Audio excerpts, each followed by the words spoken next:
Mahşerden gelip men kıyın pişe üçün.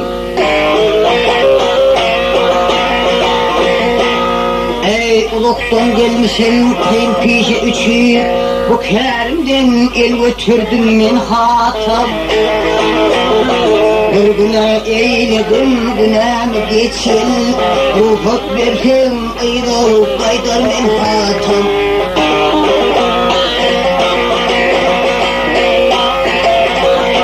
Geliptim men senin kellen alsam deyip, kellen eltip şaha giyin bolsam deyip,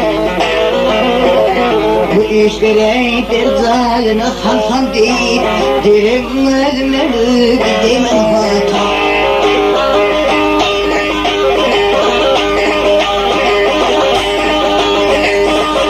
Şimdi senin değil anhatlarını,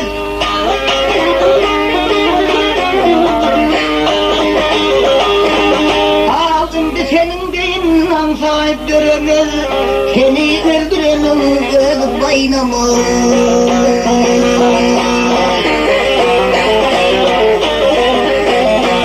Ot şehitler mındak işe karamaz, men karadım akmak etsenin hata. Adı pervan aydın daha dişler,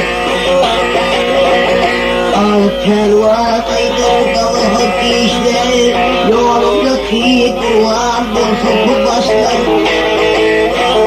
Ruhak versem iğday dolunsun başlar, derem ölmeli gider men hata.